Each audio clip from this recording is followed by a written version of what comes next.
Pemirsa, berjumpa lagi dengan kami di Ternyata Bukan Mistis di Palpres Official YouTube Channel bersama Tuan Guru Fikri. Kali ini kita akan melakukan pembuktian lain. Tuan Guru telah menunjukkan kepada kami ada apa, Tuan Guru nih? Masih berkaitan dengan api. Ya, tapi ke benda mati ya kali ini ya. Betul. Karena seperti di sejumlah paranormal ya terkait dengan ini. Silakan Guru, Tuan Guru. Jadi pemirsa, assalamualaikum warahmatullahi wabarakatuh. Waalaikumsalam. Kembali berjumpa di tayangan yang Anda tunggu. Tayangan Ternyata Bukan Mistis, hanya di Palpres Official Channel itu. Baik pemirsa, pencinta hazana budaya Nusantara, pencinta dunia spiritual, metafisik, dan supranatural. Ini salah satu trik yang banyak kita temukan dalam kehidupan sehari-hari. Pebisnis barang antik, pebisnis barang pusaka, dan juga dilakukan oleh oknum-oknum paranormal, oknum-oknum pengobat alternatif, dan oknum-oknum yang mengaku memiliki benda-benda pusaka, benda-benda keramat, ataupun yang memiliki kekuatan magis. Nah, sebelum melanjutkan dan sebelum pada pembahasan, kita akan praktekkan dulu. Salah satu teknik yang biasa mereka lakukan adalah mereka menunjukkan ini kita punya benda, ya. Lalu benda ini anti bakar.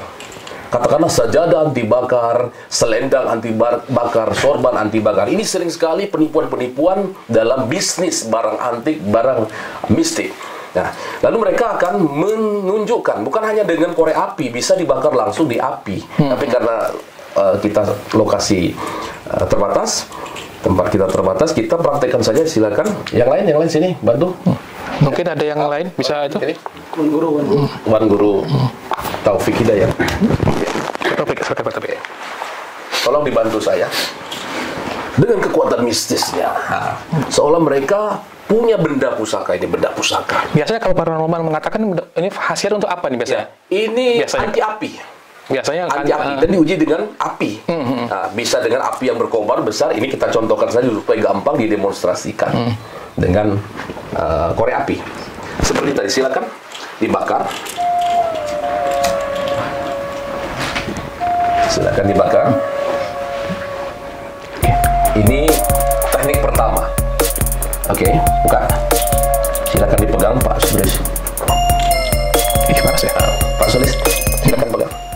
Panas, tapi tidak terbakar. Iya. Panas tetapi tidak terbakar. Ini teknik pertama, teknik satu. Teknik kedua adalah seorang oknum paranormal, oknum pemilik barang pusaka anti bakar seperti ini, yang akan meminta kepada calon korbannya, boleh minta batu cincin atau apa, atau dia menjual, katakanlah batu cincin, menjual apalah benda-benda lain, batu cincin atau benda mistik atau apa saja. Kita contohkan batu cincin, dia letakkan di selendang ini, lalu silakan dibakar. Lihat, apinya membesar. Allahu Akbar. Lalu kita lihat dan rasakan. Ini jelas tidak terbakar karena ada benda. Kita pegang, panas dan tidak terbakar. Dan baunya bau mutung ya? Bau bakar. Bau kebakaran. Ya. Sahabat pemirsa, ini modus operandi menjual benda yang kemudian diselimuti dengan barang-barang yang disebutkan anti bakar. Mereka menjual cincin, katanya cincin anti bakar, anti api. Lalu dia pembuktiannya dia menggunakan alat seperti ini. Kalau tadi dia menjual barangnya, oh ini sorban anti bakar, ini selendang anti bakar, ini sajadah anti bakar. Itu modus operandi pertama. Modus operandi kedua, dia menjual produk. Apakah batu cincin, apakah keris kecil, atau apa saja. Jadi jangankan batu cincin ini, ada benda lain, katakanlah ini tisu. Oke, saya ambil tisu. Ya, ini tisu. Orang menipu dengan benda apa saja bisa jadi. Ini pis tisu. Lalu kita letakkan sini. Ini tisunya anti bakar. Lalu dia tes juga dengan benda ini. Nah, ini modus operandi di dalam menjual barang-barang antik ataupun mustika atau barang-barang pusaka. Tidak terbakar. Yang dijual adalah tisunya. Jadi banyak sekali modus yang bisa mereka lakukan oleh oknum-oknum penipu di dalam menggunakan teknik anti api seperti ini. Demikian Pak Sulis. Kalau dari jawaban secara ilmu pengetahuan, Tuan Guru, untuk terkait fenomena ini, karena secara sunatullah, secara harusnya terbakar. Ya. Jadi ini terjadi berdasarkan pertama hukum kimia. Jadi bahan yang dipakai untuk jadi sorban anti bakar, selendang anti bakar, sajadah anti bakar, atau digunakan teknik di dalam mengelabui pasien ataupun calon pembeli dengan menggunakan alat ini. Ini berlaku atas hukum kimia, karena ini benda yang khusus dibuat, benang yang khusus dibuat, dirajut, sehingga dia memang tidak gampang dibakar, tidak mudah terbakar. Jadi ini betul-betul faktual, bukan mistis, bukan menggunakan kekuatan gaib ataupun ada khodam, melainkan memang bahan ini dibuat susah untuk terbakar, mengingat rajutannya yang khas, ya, yang jelimut, rajutannya luar biasa, dan bahan benangnya juga spesial, ya.